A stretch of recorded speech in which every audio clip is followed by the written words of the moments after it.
Now for these questions, we have some missing divisor problems for dividing by 10, 100 or 1000.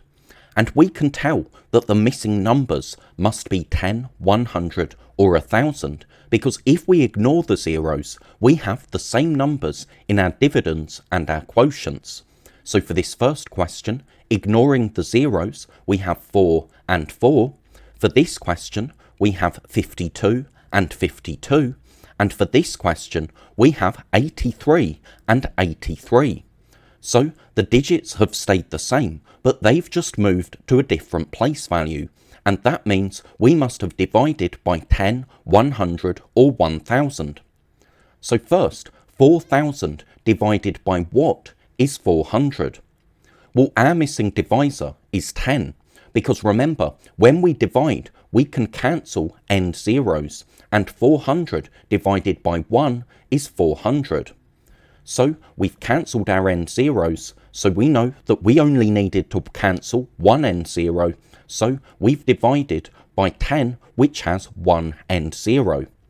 And what's really happened is that we've started with 4000, and then to divide by 10, we can move the digits one place value to the right, and zeros can disappear off the end of our place value chart. So we've divided by 10. Now, 52,000 divided by what is 52? Well, here, our missing number is 1000, because we need to cancel all three of our end zeros to get 52 as our answer. 52,000 divided by 1000 is 52 because we have three end zeros in 1000, so we can cancel all three of the end zeros in our dividend to get 52 divided by 1. And what's really happened here is that we've started with 52,000, and then by dividing by 1000, we've moved the digits 3 squares to the right to get 52 as our answer.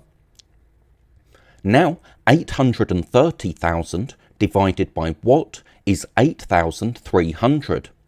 Well, here our missing number is 100, because to get our answer, we need to cancel 2 of our end zeros, and we have 2 end zeros in 100. So 830,000 divided by 100 gives us the same answer as 8,300 divided by 1, because we can cancel 2 of our end zeros. And again, what's really happening is that we start with 830,000, and then the digits move 2 place values, so 2 squares to the right, to get 8,300 as our answer.